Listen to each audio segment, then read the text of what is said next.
Diversity and inclusion. In this module, we will discuss concepts of diversity, equity, and inclusion, the role RSOs play in creating an inclusive campus culture, and your responsibilities to this goal as RSO leaders.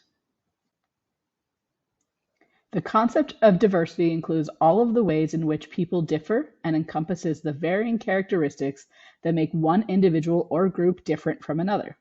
A broad definition includes not only race, ethnicity, and gender, the groups that most often come to mind when the term diversity is used, but also age, national origin, religion, disability, sexual orientation, socioeconomic status, education, marital status, language, and physical appearance.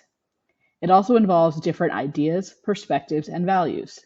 The term diversity only refers to the makeup of a group. It's important to note that just because a group is made up of various people, it doesn't mean those people are meant to feel included or valued. That's where inclusion comes in. Inclusion is involvement and empowerment, where the inherent worth and dignity of all people are recognized. An inclusive university promotes and sustains a sense of belonging. It values and practices respect for the talents, beliefs, backgrounds, and ways of living of its members. The concept includes authentically bringing traditionally excluded individuals and/or groups into processes, activities, and decision and policy making in a way that shares power. An inclusive UNLV allows students to be respected and appreciated as valuable members of their communities. Students are able to fully participate and engage with RSOs and feel comfortable attending their programs and activities. With this larger goal in mind, let us examine several concepts of prejudice and social injustice that impede its attainment. What is racism? Racism occurs between individuals on an interpersonal level and is embedded in organizations and institutions through their policies, procedures, and practices. In general, it may seem easier to recognize individual or interpersonal acts of racism, a slur made, a person ignored in a social or work setting, an act of violence. However, interpersonal racism is not created in a vacuum, but instead emerges from society's foundational beliefs and ways of seeing or doing things, and is manifested in organizations, institutions, and systems, including education. Now that we've defined what racism is, let's delineate between interpersonal and systemic racism. Interpersonal racism refers to an individual's racist assumptions, beliefs, behaviors, or actions. It is a form of racial discrimination that stems from conscious and unconscious personal prejudice. Interpersonal racism is connected to and learned from broader histories and processes, and is supported and reinforced by systemic racism. In contrast to interpersonal racism, systemic racism includes the policies and practices entrenched in established institutions, which result in the exclusion or promotion of designated groups. It differs from overt race discrimination in that no individual intent is necessary. Systemic racism refers to the rules, practices, and customs often rooted in law. These may have changed over time, resulting in a facade of equality, but the residual effects can reverberate throughout entire societal systems. Systemic racism manifests itself in two ways. Institutional racism, which is racial discrimination that derives from individuals carrying out the dictates of others who are prejudiced or of a prejudiced society. Structural racism refers to inequities rooted in the system-wide operation of society that excludes substantial numbers of members of particular groups from significant participation in major social institutions. Systemic racism can be seen in almost every facet of life in America, including education, hiring and advancement practices, access to affordable and safe housing, healthcare, incarceration, governmental representation, earning potential, and household wealth. It is important to honestly ask yourself, what are the systems or rules at UNLV and in your organization that impede equal access to involvement? What can and should you be doing as a leader in your organization to actively change those systems? How could you leverage the power of your position to enact real improvements in the campus climate? A person's identity consists of the various characteristics they use to categorize and define themselves and are constructed by those around them. Some aspects of identity are visible, such as skin color. Others may not be easily knowable, such as the languages you speak or the country in which you were born. Still, others are often invisible, such as religious or sexual orientation. Identities cannot and should not be assumed about an individual. What is incredibly important is that the identities each individual holds are innate to who they are and inform the ways in which they see and interact with the world around them. Marginalized identities are those that have been systemically disempowered by denying access to resources, enforcing institutional prejudice, and or not allowing for that individual or community's voice, history, or perspective to be heard. I think many of us could easily provide examples of explicit racism in the world, but less overt forms of oppression can be incredibly damaging. Let's talk about a few of these now. Implicit bias refers to the attitudes or stereotypes that affect our understanding, actions, and decisions in an unconscious manner. The implicit associations we harbor in our subconscious cause us to have feelings and attitudes about other people based on characteristics such as race, ethnicity, age, and appearance. These associations develop over the course of a lifetime, beginning at a very early age through exposure to direct and indirect messages. Many studies have indicated that implicit biases affect individuals' attitudes and actions, thus creating real-world implications, even though individuals may not even be aware that those biases exist within themselves. Notably, implicit biases have been shown to trump individuals' stated commitments to equality and fairness, thereby producing behavior that diverges from the explicit attitudes that people may profess. Everyone holds these unknown biases as they have been ingrained and learned within us our whole lives. What's important is that we're able to recognize those biases and confront them in our own thoughts and actions. As RSO leaders, you need to be willing to take note of how your biases could and do influence the choices you make in your organizations. Ask yourself and other leaders in your organization how these biases hinder your ability to create inclusive communities, and then figure out how you will actively work to reframe your decision making. As with all of the topics we discuss in this module, open and transparent communication about the influence of your biases is essential. Privilege is the idea that individuals from dominant groups benefit from unearned and largely unacknowledged advantages, even when those advantages aren't discriminatory.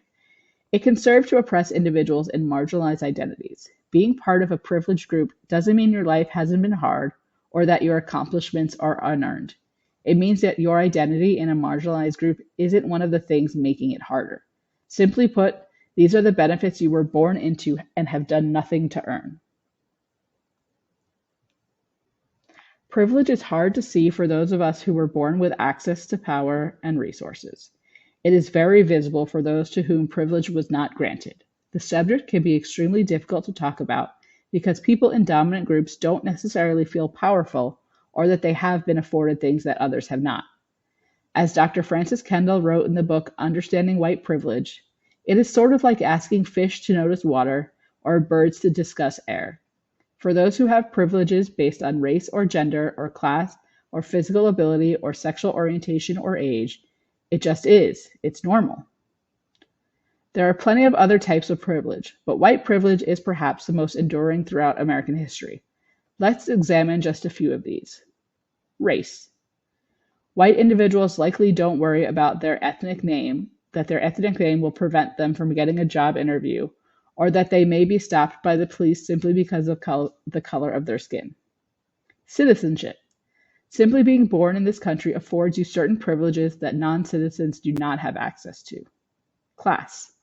Being born into a financially stable family can help guarantee greater access to healthcare, safer neighborhoods, higher quality education, etc., that are not readily available to those with lower income families.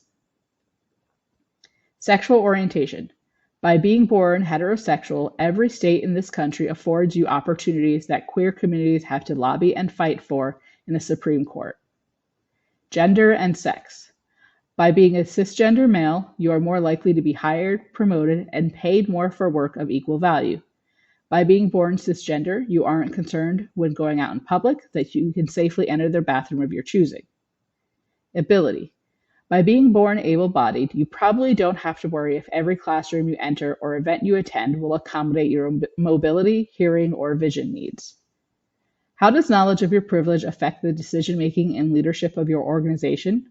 Are you looking at your choices through the lens of non-privileged groups of students? As a leader, are you setting the example that privileges should be openly questioned in group discussions? Coined by Kimberly Crenshaw in 1989, intersectionality describes how race, class, gender, and other individual characteristics intersect with one another and overlap. As a framework, it examines how multiple social identities such as race, class, gender, sexual orientation, disability, etc., interact to form interconnected and compounding systems of marginalization among individuals and groups. Intersectionality is an approach largely advanced by women of color, arguing that classifications such as gender, race, class, and others cannot be examined in isolation from one another.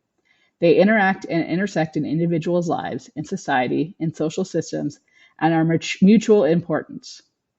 For example, a Black woman in America does not experience gender inequalities in exactly the same way as a white woman, nor racial oppression identical to that experienced by a Black man. Each race and gender intersection produces a qualitatively distinct life. In your RSO, it is important to remember that each member of your organization holds multiple intersecting identities. Let's think of an academic organization as an example. Everyone in that organization may share the same major, but a member who is cisgender, able bodied, veteran, woman of color comes to that experience much differently than a white, non binary, traditionally aged student living with an invisible disability. Respecting and honoring those diverse identities is a key component of building an inclusive community in your organization.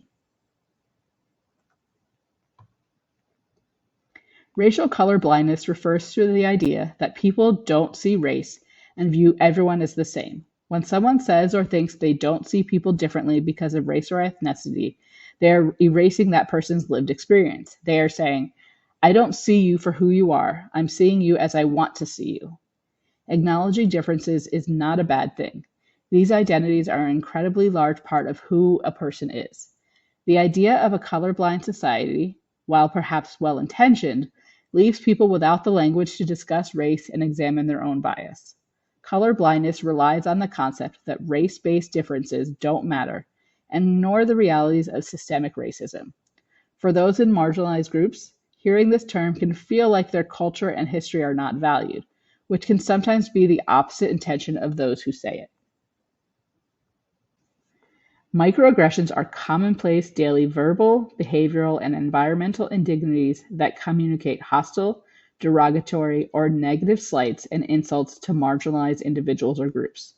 They're more than just insults, insensitive comments, or mean behavior. They're the kind of remarks, questions, or actions that are triggering and painful because they have to do with a person's membership in a group that's discriminated against or subject to stereotypes. Let's talk about some examples of microaggressions. When a person is assumed to be foreign born and may be asked, where are you really from? Told, you speak good English, or asked to teach someone a word in their native tongue. The message being that they can't actually be American.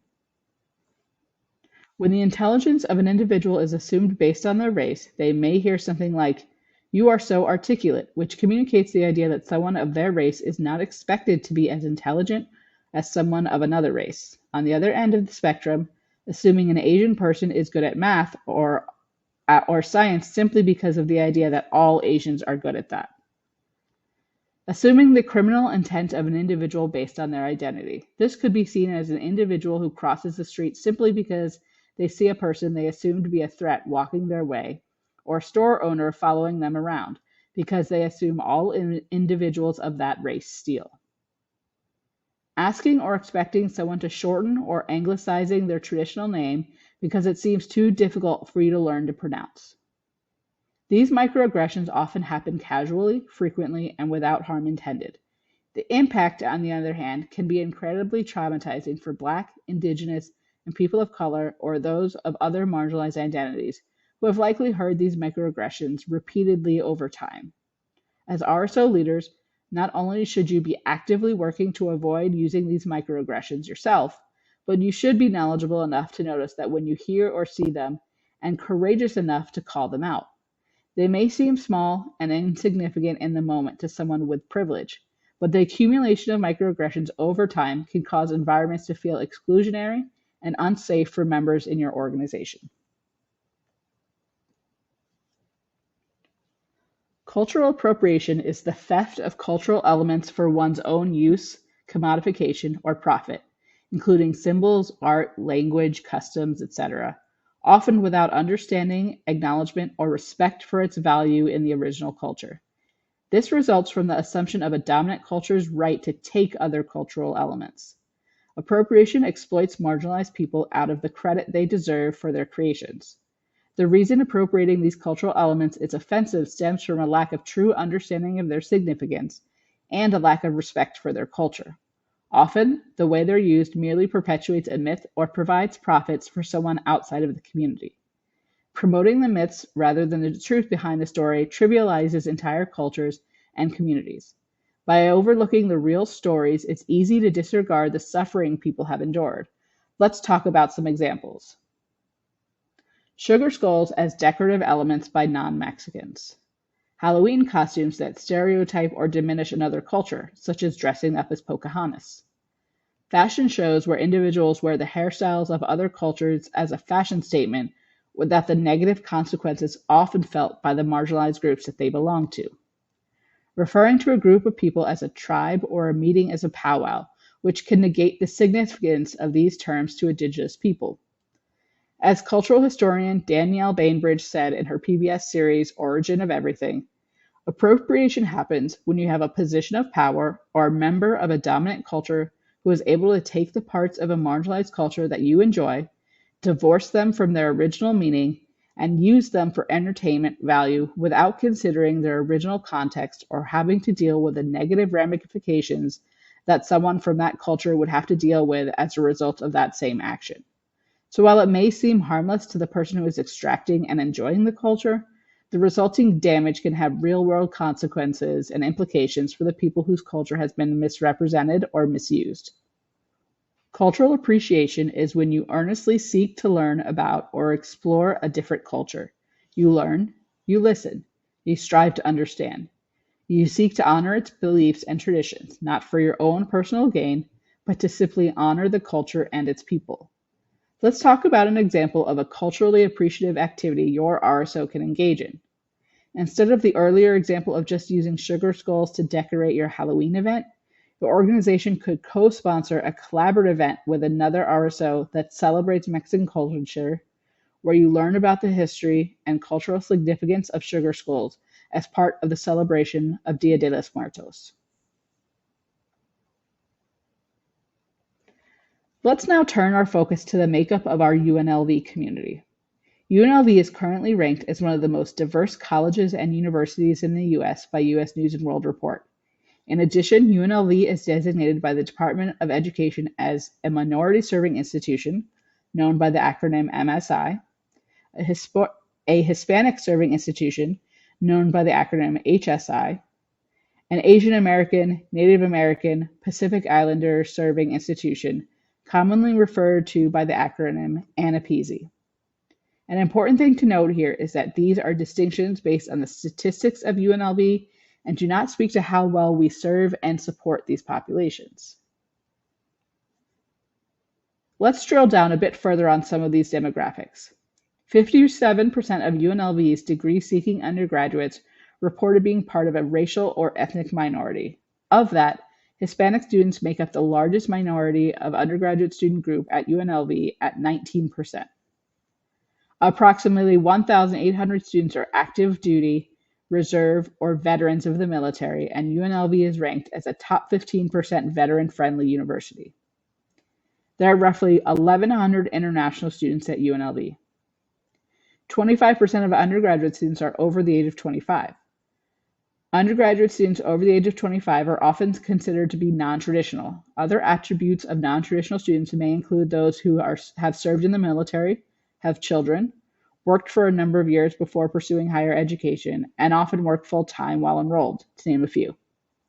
1,900 students receiving accommodations from the Disability Resource Center. As RSO leaders, how does your organization meet the unique needs of your members, who obviously come from incredibly diverse backgrounds? For example, let's delve a bit more into the non-traditional student category. Non-traditional students are more likely to have different schedules where events in certain timeframes aren't as accessible to them. How are we working to ensure that they are able to get involved? Do you hold events and meetings at times that are flexible? Do you welcome students to bring their families to programs and events? Often older than the average student at UNLV, how are you ensuring your members' activities appeal to students in a wider range of ages? For our students who receive accommodations with the DRC, have you thought about universal design for your programs and events? Universal design means that your event is accessible to all, regardless of ability. A great activity we encourage RSO leadership teams to engage in is to look at the diversity of students on campus. For each group, talk specifically about how we are making the path to involvement in your RSO easier. What roadblocks or barriers can you lift or lessen? The image on this slide conveys an important sentiment. In this illustration, a person holds up a sign which reads, "Normalize changing your opinion on something after learning new information. It's okay, I promise." This is a message we want to make sure is encouraged not only within yourselves, but that you convey to the other members of your organization. Everyone has an opportunity to learn more and do better.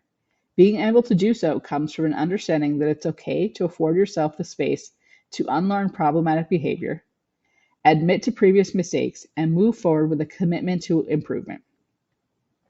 One of the best ways you can encourage this same line of thinking among the officers and members of your organization is through modeling the same attitude in your own actions. Multicultural competency is a process of learning about and becoming allies with people from other cultural backgrounds, thereby broadening our own understanding and ability to positively interact with diverse people and groups. The key element to becoming more culturally competent is respect for the ways that others live in and organize the world, and an openness to learn from them. Learn how to interact with diverse student populations. Provide culturally appropriate resources and information. Believe that student experiences will be more satisfying if the student's cultural knowledge and values are understood and integrated appropriately in RSO planning and decision making. In the end, upholding the values of diversity and inclusion in your leadership leads to culturally competent decision making. Cultural competence is essential for effective shared decision making. Student leaders who incorporate cultural competence and ethical decision making will be empowered to provide the best services to students in multicultural contexts to ensure optimum outcomes. Student organizations are just one piece of a larger picture of the student experience at UNLV, but can be very impactful. A positive experience with an RSO can help students develop a connection to UNLV and find a community where someone feels like they fit in. On the flip side, a negative experience, particularly one that ranges anywhere from feeling exclusionary to discriminatory, can be incredibly harmful. That experience is often dictated by the decision made by organization advisors and the leadership shown by officers and members in that RSO. RSOs are often the place where students find their support network and foster a sense of belonging. They allow students to gain exposure to cultures, belief systems, and lived experiences that are very different from their own. RSOs can create inclusion through thoughtful and intentional purpose or mission statements, as well as governing documents, recruitment practices that make all interested students feel like they belong in your organization, marketing materials that are accessible and speak to the varying types of students on your campus, educating your members and creating a space where discussions about ways to improve your organization include expanded access and inclusion. Celebrate and embrace your differences in ways that make diverse members feel valued for exactly who they are. Create an organizational vocabulary that is inclusive and welcoming and that is free from previously mentioned oppressions like microaggressions and bias. Advocate, advocate, advocate. RSO leaders often have significantly more power on this campus than they realize. Use the power of your leadership role, your organization on campus, and the community of RSOs that you are a part of to push for real and meaningful change that will better the lives of students at UNLV. One of the foremost guidelines for existing as an RSO on campus is that organizations may not discriminate on the basis of race, age, color, religion, national origin, sexual orientation, gender identity, veteran status, or disability. Meeting this mandate should be seen as a bare minimum. The involvement team strongly encourages each organization and their leadership to do more than just not discriminate. As Dr. Ibram Kendi, author of How to Be an Anti-Racist, writes, "The opposite of racist isn't non-racist, it's anti-racist." He continues to say that the only way to undo racism is to consistently identify and describe it, then dismantle it. Anti-racism is the process of identifying, challenging, and changing the values, structures, and behaviors that perpetuate systemic racism. Being an anti-racist means to actively oppose racism by advocating for changes in political, economic, and social life. While this concept focuses on the idea of dismantling racism, the same concepts can and should be applied to other forms of systemic oppression, such as discrimination based on gender identity, sexual orientation, ability, or class, for example. As activist and author Ijeoma Oluo writes, "The beauty of anti-racism is that you don't have to pretend to be free of racism to be anti-racist. Anti-racism is the commitment to fight racism wherever you find it, including in yourself. And it's the only way forward." So where does one start their journey to becoming an anti-racist if they haven't already? This image helps illustrate that. This diagram highlights the journey from the fear zone, through the learning zone, and into the growth zone. In the fear zone, individuals deny that racism is a problem, avoid asking hard questions about race, seek comfort, and limit conversations to those that look and think like them. If an individual takes the initiative, they can progress to the learning zone. A person in the learning zone recognizes that racism is a present and current problem. They seek out questions and then make them uncomfortable. They understand that their previous ignorance of racism is a result of their own privilege. They educate themselves about race and structural racism. They agree to be vulnerable about their own biases and gaps in knowledge, and they listen to others who look and think differently than them. The goal in this process is to reach the growth zone. A person in the growth zone identifies how they have unknowingly benefited from racism in their life. They promote and advocate for policies and leaders that are anti-racist. They sit in their own discomfort and speak out when they see racism occur. They help to educate their peers on how racism harms their profession, organization, or group. They understand that mistakes may be made, but are not deterred from becoming better. They yield positions of power to these individuals who are otherwise marginalized. And they surround themselves with others who think and look differently than them. So what can you do as an RSO leader to encourage an anti-racist mindset in your organization? In addition to the previous practices discussed, review your mission statement, governing documents, and leadership structure. How can you make systemic changes in your own organization? Make a commitment as an organization that you will work to educate yourselves and engage in challenging conversations. Create a specific action plan for yourselves to follow. Don't just show you're going to be anti-racist. Talk about how you're going to be anti-racist. Make reading lists. Create time and space in your regular meetings to continue discussing these topics. Plan partnerships with other RSOs. Tailor this plan to meet your specific organization. For example, if you're an academic RSO focused on students entering the medical field, schedule an event or meeting to learn about the maternal mortality rate for Black mothers and why it is so much higher than white mothers, and talk about the ways in which you will address this when you enter the profession. Call out racist and discriminatory practices and actions when you see them. Refuse to be silent and take a stance. Stand up for other organizations when they do the same. Agree to allow space for learning and growth without expecting perfection. For many, the fear of failing, saying something wrong, and stepping in it keeps them from trying at all. Whether new to this work or having engaged in it for a long time, focus on making your RSO an environment where the intentions to be better is valued. In your commitment to allyship, remember that the voices of marginalized groups should be centered in conversations. Those with privilege should be sure not to make it about themselves. To do this, listen when people of marginalized identities share their own experiences. Amplify the message that they are saying so their thoughts and ideas are heard in their own voices instead of being recentered by privileged voices. Speak up when you witness injustice or have an opportunity to educate or advocate. Committing to be an organization that values the diversity of its members and the campus community and is truly inclusive for all isn't easy. but it's necessary. We'll leave you with this quote. No matter how open minded, socially conscious, anti racist I think I am, I still have old, learned hidden biases that I need to examine. It is my responsibility to check myself daily for stereotypes, prejudice, and ultimately discrimination. Want to do more to learn about issues related to diversity, equity, and inclusion? The Office of Student Diversity Programs is an excellent resource and is available to provide one-on-one and small group programmatic and diversity-focused support. Visit the SDP website at unlv.edu/student-diversity. Send them an email at sdp@unlv.edu or follow them on Instagram at UNLVSDP.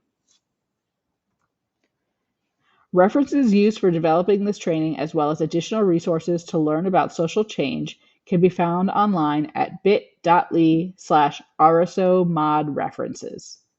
In addition to student involvement and activities, other departments on campus that can help provide resources in diversity and inclusion training, education, and support include the Intersection, the Care Center, and the Office of Equal Employment and Title IX.